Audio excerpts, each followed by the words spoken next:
welcome to another episode of Airspeed Sessions, where we delve into the lives of everyday gigging musicians. I'm Rusty Schaefer, your host, and this podcast is sponsored by Airspeed Audio. Our goal here is to give you some insight as to what motivates these musicians to keep playing and to let you in on their journey and their music. You're just hearing a little bit of Andrew Weir's phenomenal guitar playing and tone. Andrew, welcome to Airspeed Sessions. Good to have you.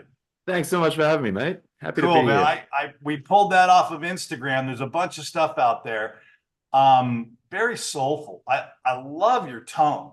I don't know how you're getting such great tone on an Instagram recording, but it's great.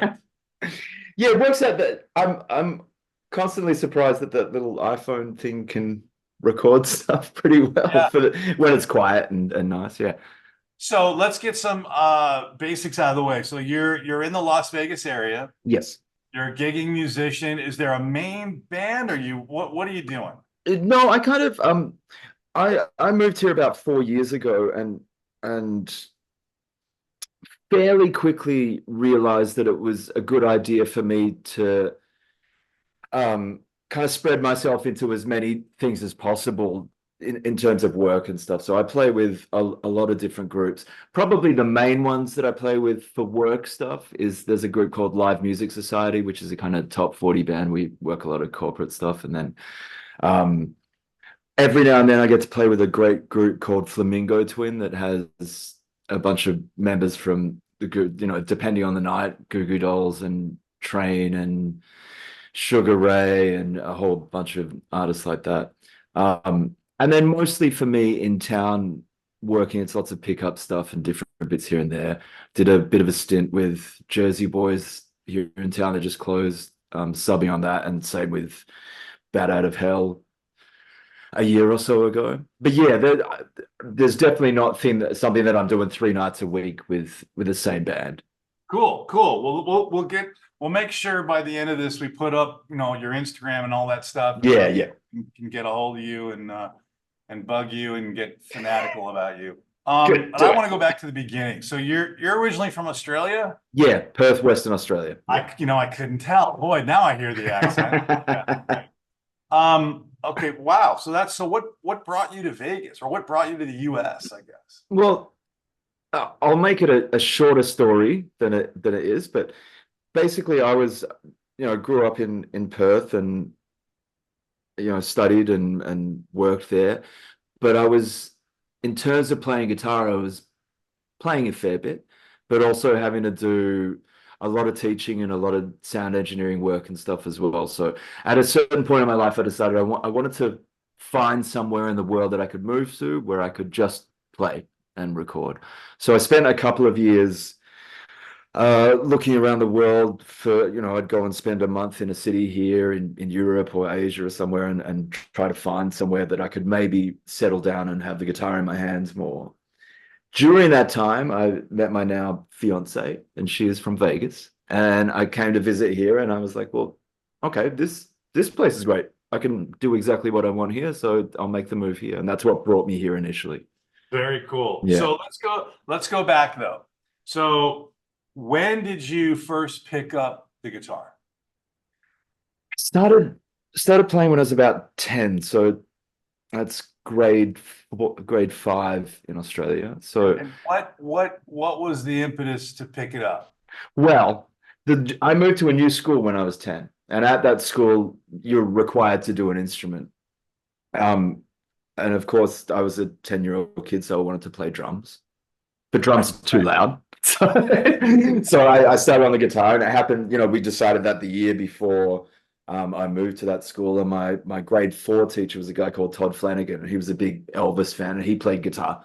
So he showed me a little stuff on guitar, and then I was kind of into it and started the new school and started getting lessons. I was probably the worst student ever for 2 or 3 years until we started kind of forming bands and stuff at school. And that's when it really got me, when I was playing with other people. And there was a good music program at that school as well. So we had, a kind of senior band that every guitarist at the school would try to get into, and that was something to aim for, and lots of guitar buddies handing around albums and stuff at school. But yeah, it was more. It wasn't a story of me, seeing a guitar player on TV and desperately wanting to play. It was me getting the guitar in my hands first, and then realizing over time that, oh yeah, this is me. This is what I want to do. And do you remember that moment? Was it like the first chord? Was it after some amount of time that you just I went, oh, this is it? I think it was after some amount of time because initially there was a thing where it was I'm a kid, I have to do guitar lessons. So we were kind of, I'd miss guitar lessons, I wouldn't practice all that usual stuff that the kids do.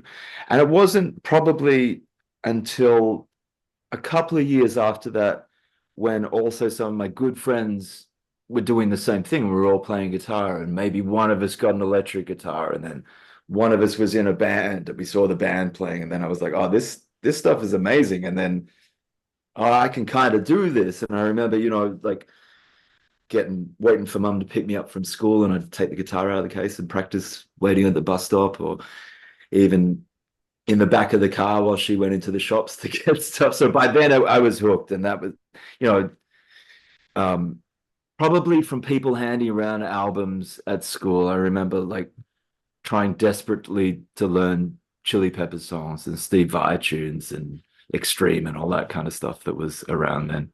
So it was like kind of maybe high school, like early. Yeah, a little before high school. So probably when I was 11, 12, 13, yeah, around there. So it was more like, rather than a lightning bolt, it was more like an infection that took time to take hold.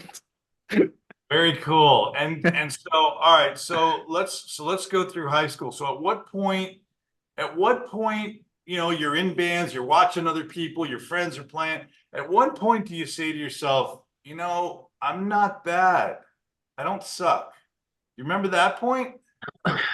I think luckily that took a long time for me to get to because at the school that I was at, there were some amazing musicians who were older than me. So there was always something to aim for. And um, although we were out, the back then in Perth in the early 90s, the original music scene was really big. So we were doing, we were 13, 14, 15 and gigging, with our own music 3 or 4 times a month, which was a lot back then in that town. Um, and it was probably somewhere in there where we just got lost in the writing of music and playing together, where it's like, oh yeah, we're pretty good at this. We're great, but I can still be better. And that's always been a big thing. I'm glad I had that earlier.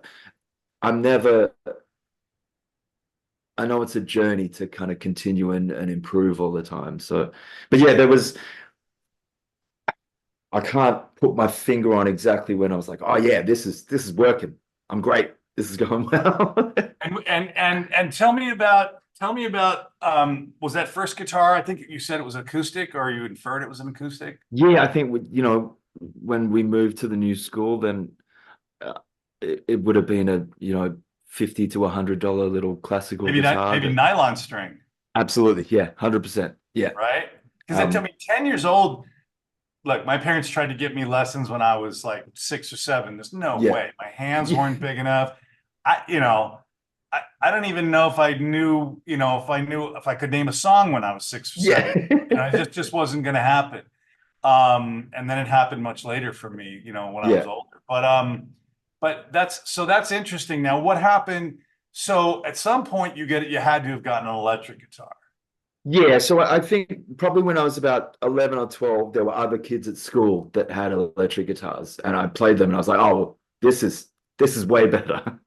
So there were, I remember eventually I must have convinced my parents to, probably with some kind of scheme, to say the only way I can progress is to get this kind of guitar. So I remember, we went to the guitar store and I got a little oh, I couldn't remember the model of it, but it was one of those little Ibanez packages that was like a Strat thing with the little PV amp and Right. the PV Rage, and with the distortion built in, and a little Strat thing. It's the Ibanez GR series or something, a little like $200 Strat.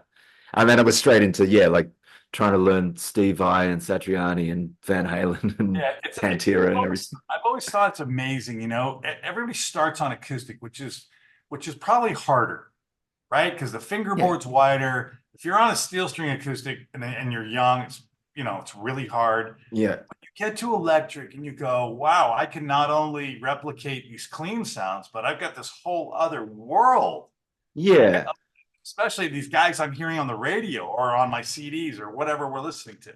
yeah. Yeah. All right. So what happens after high school? So by the end of high school, we're gigging pretty regularly, and there's again the music program at that school had this kind of senior rhythm and blues band that I ended up playing in. And that started to take us to things like we'd go on bus trips and play in a town called York, which is about 40 minutes out of Perth, and we'd go there regularly. And that was a full kind of 10-piece band, and there were guitar solos and all that kind of stuff. And we were learning about all that kind of music and being introduced to guys like Larry Carlton and Robin Ford from our guitar teachers. Um, then after school, I started working in cover bands, which was still at that. So that's kind of 96, 97. And at that time back in Perth, it was still available to kind of work regularly with a cover band. I was also teaching guitar straight out of school as well. Um, did that for a few years in different bands around town. And it was still it's nothing like that now, but it was still the time. And I was, 18, where we go and do a 5 p.m. gig and then maybe an 8 p.m. gig and then a 12 to 5 a.m. gig in the one day, Wow. which I don't think really exists back there now. But then a couple of years after that, I went and studied jazz at Whopper at the Conservatorium of Music in Perth, and that kind of changed things a little bit for me. I was still working in cover bands and things then, So but that's interesting. So okay, so you go to the next level, right? I'll try. Yeah. Well, I would say more than try. Like I said, I've listened to a lot of your Instagram stuff. I want to bring up your influences for a second Yeah, because sure. I can see Hendrix and Eric Johnson. I can hear those, but I hear a lot of Pat Metheny in there in your playing and I your tone as well. I that's super interesting. There's um when I was studying jazz, so probably from around 99 to 2003, 2004, I listened to a hell of a lot of Metheny. That was probably the only thing that I did listen to. Um, begrudgingly listening to other music as well. Funnily enough, I've transcribed a lot of stuff over the years. I don't think I've ever transcribed any Metheny, but it sunk in there through osmosis just from listening a lot. And now there's stuff of his that's in my playing that I'm doing wrong, but doing my version of his stuff that's just stuck in there. And it's interesting that you notice it. That's That was the first thing that came to my yeah, mind. wow.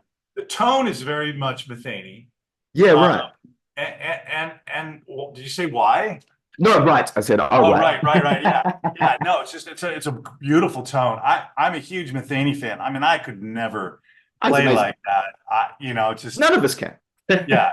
Well, I think I can not just your tone, but your playing. Some of the ways you work around a scale and you let it breathe for a minute, if you know what I mean, right? Yeah. You let some notes ring and breathe.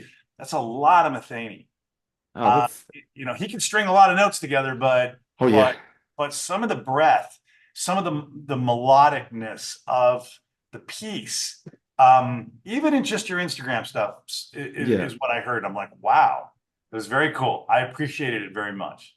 Oh, I take that as a huge compliment then. I'm happy that there's something good in there. That's great. Introducing the Airspeed 2 by 12 PPD speaker cabinet. Designed and custom built in the USA with a focus on innovative design, expert craftsmanship, stunning elegance, and stellar audio quality. Our patent-pending performance projection design system lets you hear your speakers at their best. Angling the speaker baffle back 15 degrees, you now hear sound on axis instead of off-axis. You can learn more about the product on our website at airspeedaudio.com. All right, so let me ask you this. You Yeah, mentioned briefly songwriting. You said you did a yeah, lot of originals.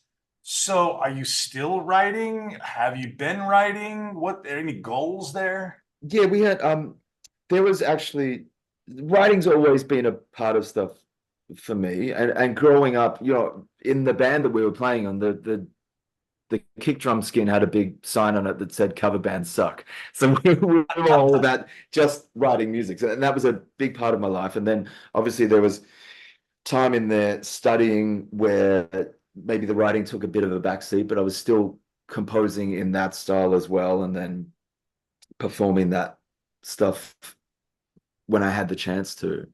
Um, then probably, 8 or 10 years later after that, I started to get into electronic music as well and spent a good 5 year chunk of my life only doing that. And that was solely composing music and recording and touring with that.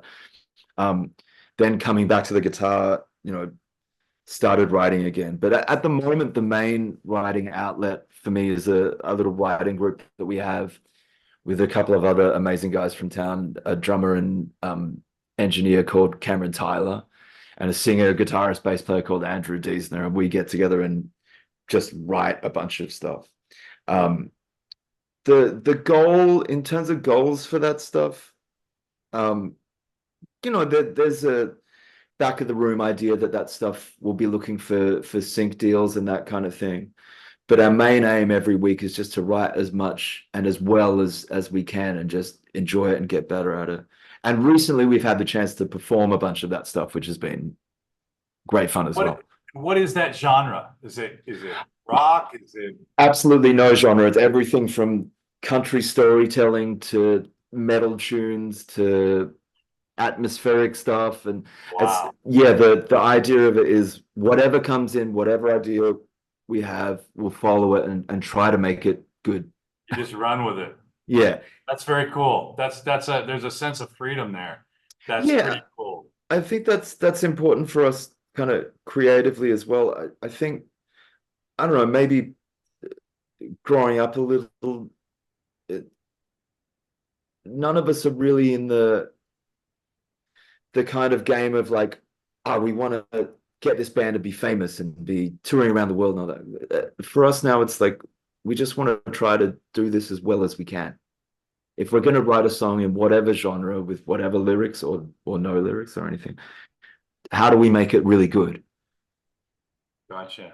Very And cool. and if it goes somewhere, great. And I mean, obviously, we want it to go somewhere so that there is that focus on that as well. But Right, but you're not constrained by that because no, that can put stupid pressure. It never works. I exactly. mean, maybe for Paul McCartney it works. Yeah. But he kind of defined his own genre, right? So Well, yeah, I saw an interview with him. I mean, this is how good of a songwriter he yeah, is. He had written a book. I forget back in the '90s, maybe yeah. he'd written a book, and some the interviewer was asking him, do you like writing books better? Do you like writing songs better? Like what's going on? And he's like, I can write a hit song like in 3 minutes. You want to take a break, and I'll go write a hit song. And I listened to that, and of course, everybody kind of chuckles, and I'm thinking, no, he's probably right. Yeah, he's right. Yeah. He's right. But just like that blew me away. It's like, oh my God. Yeah. So no, that's very cool. Yeah, it's good. And yeah, just that idea of not, I'm a bit of a believer in the, especially in music. I don't really know what I sound like yet, and I never will. So why put barriers and walls around, oh, we're going to do this? Well, let's just do whatever comes out, and maybe that's going to lead us somewhere rather than going, okay, we're going to write the next big country hit. Well, don't worry about that. Somebody else is doing it already anyway. Or we're going to write the next pop hit or what. We'll just do what we do and try to make that as great as we can. Let's talk gear. What is your main guitar? What is like, when you want to play, what do you pick up? The first one I go to is this little guy here, which is an 80. Let's pick it up. Hold it up Yeah. for us. Okay, so it's Tobacco Sunburst Strat. Yeah. And that's an 86 57 AVRI, the American reissue. Is that all pretty much stock? Uh, Wood-wise, yes. Same bridge. It's just recently been refretted and renutted. The body and the neck are all the original. And I bought it off the guy who beat it to hell properly onto it. So that's all real relicking. Cool. But these are Mark Foley pickups that I put in here, Nice. which are the SM62. The are based on Scott McKeon's pickups from his 62 Strat. Got it. And then the wiring is all wacky as well. So I set this up so it's got a treble bleed in it, but also it's got the wiring set up like Scott Henderson uses. So the tone, it's not too complicated to explain. The tone is on the back pickup, which is normal. But then as soon as you're in an in-between position, it completely takes that tone knob out of the circuit. So I can control the sound on the back pickup, but when I go there, it's all wide open. You get that nice quacky thing. Yeah, the duck sound. Yeah, that's a great. I use this all the bloody time. Then there's I just got this one recently, which was the US Ultra, Wow. which is You are a Strat guy. yeah. And this hasn't been on a gig yet. And my only worry about this one is it looks too pretty at the moment. It hasn't been beaten up enough. But this is great. This has got that. I wanted something that had a rosewood Strat that had a bit more of a flatter radius. The other one's a 7.25, so this has got that 10 to 14 and the noiseless pickups and stuff. But it sounds great so far. And then the other one that's number 2 or 3 as well is this Telly. See, I'm a Telly guy. I love this guitar. It's amazing. And this, I actually bought as a birthday present for myself a couple of years ago. I saw it on Reverb and it looked like Robin Ford's. So I got it. But it turned out to be one of the best Tellys I played. It's the whole guitar's just under 6.5 pounds. Yeah. It's an MJT body with the Nashville neck, the Fender Nashville neck. So that's a 10-inch radius as well. Right. And Callahan pickups. And this sounds great. It's got that big kind of thuddy thing on the back pickup. And the neck pickup's a lot brighter than most of the other Tellys I've had. Super comfy neck too. So yeah, depending on my mood, it'll be one of those 3. I'm kind of opposite. I've got a couple of Tellys. Yeah. Tellys actually, but one of them has Duncan Little 59ers, which is the humbucker in a single space. Yeah, they're great. And it doesn't exactly sound like a Les Paul, but it rocks for what it is. I mean, they're awesome. I was using one of those pickups on Monday night. And it's one of the reasons why I got that new Strat is because it has the new Fender noiseless pickups in it. Because I don't have any kind of stacked pickups in any of my other stuff. And being kind of freelance as I am around town and touring and stuff as well, every now and then you're going to hit a venue with a huge buzz. So it's nice to have something like that. So I actually had to borrow a guitar with one of the 59s and the Illich backplate on it for Monday night. That's very cool. All right. So what about the amp? What are you doing for amp wise? This week. Okay. I've got 2 that I mostly use. One is just sitting over here, the Dr. Z Maz 18, which I got recently, bought from an amazing guitar player who lives in town here called Jake Langley. Everyone should look for him and check him out because he's amazing. And that amp is great. I've mostly for my whole life used Fender style amps, but I've always in that position had pedals in front of the amp to get it sounding a bit more in between, kind of Fendery, Marshally kind of thing. And this one does it on its own. If I'm using that, I run that super hot and broken up and just use the volume knob. That's awesome.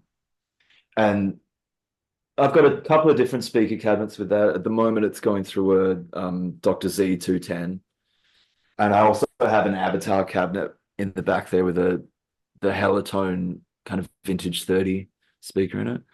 And the other amp that I mainly use is a 1986 Riviera Fender Concert. So the ones that he designed back in the 80s.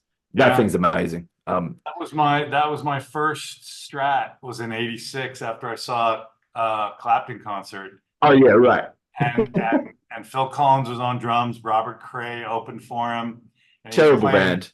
he was playing his red Fender, and I had not up to that time I was pretty much an acoustic player. Yeah. I'm like, all right, that's the one I want.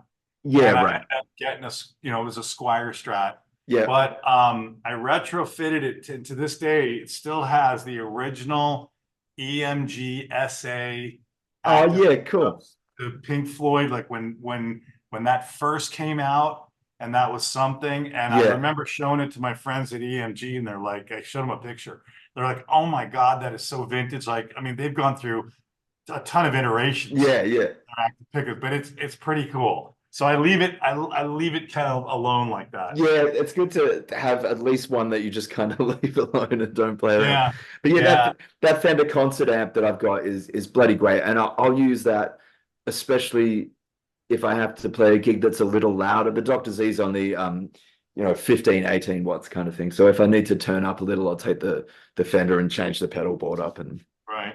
and that. Let's talk about where people can hear you locally. Is there any gigs coming up? Yeah, sure. We've got this Saturday night, I'll be actually over in Anaheim at House of Blues playing with a band called Flamingo Twin. That's an amazing band. And that's the one I mentioned earlier with, I don't remember exactly who's on it this time, but I'll send you the link for that, for tickets for that. But that'll be California. Yeah. Okay. And that'll be with guys from the Goo Goo Dolls, Sugar Ray, Panic at the Disco. Some of the guys from Train are coming down. Oh, sweet. Yeah, we kind of play. We have a kind of house band that I'm in, and then Nice. those artists come up and play their tunes with us, and that's a brilliant show. And the guy that runs the band and sings, Stephen Wesley, is an amazing singer as well, and he's had a lot of success with his own stuff. And what about Vegas? Any upcoming Vegas shows that we Yeah, in Vegas, generally, what am I doing? I'm playing at All Red this Friday evening with Stephanie Walsh. So that's 2 to 6 down at All Red on the Strip there. That's a country gig, that one. Italian American Club on, well, that's tomorrow, and I don't know how quickly this will be out.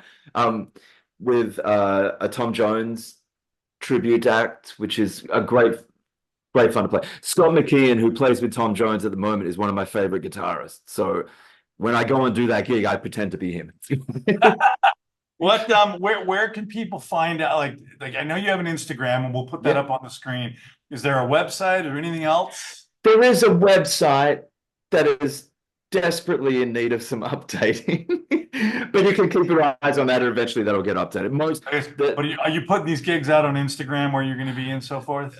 Yeah, mostly Instagram will be where I'm posting about upcoming dates. Once our fans see this interview and hear a little bit of your music, they're going to want to go see it. So we want to make sure that they can get all that info. If I almost 100% of the time, if I have gigs in town that aren't just kind of corporate gigs or private gigs and things like that, I'll mention something about it on my Instagram. Cool. Or stories on there as well. And of course, people are more than welcome on there. Send me a message and ask me where I'm playing. I'll always respond to everyone. That's awesome. Yeah. Listen, Andrew, it's been a great time talking to you. What a journey you've gone through. I'm excited to see you play live. I'm gonna definitely check you out in Vegas. Yeah, come down. I will. I'd love to. And just if I had to say anything to you, I want to see a solo album, man. I want to see a modern Pat Metheny album from you. There is one. If you got there's one we've written and recorded one already. The only problem with it is it was written and recorded mostly during the pandemic, which is when I could sit at home and practice for 8 hours a day. Okay. I can't play most of the stuff now, so I'm currently relearning how to play the stuff on the album so I can finish it off and then we'll have it there. Well, that's okay because it's going to take a while for everybody to hear those songs at home and get Exactly. used to them before they demand to hear them live. Yeah. But I that's can't even play them to finish the recording. So we're on that at the moment. We're learning how to play. okay. But that should be hoping to get that out fairly soon. Man, because I'm telling you, it's your music just reminds me of some, you know, it reminds me of Metheny, but it's your own style and it's just really cool. And I Thank think you. listeners would love it. So I appreciate that. Yeah, keep us up to date, and we'll check back with you as well. Yeah, great. Again, thanks so much. You know, thanks for being on Airspeed Sessions. Appreciate it. Thanks for having me, mate.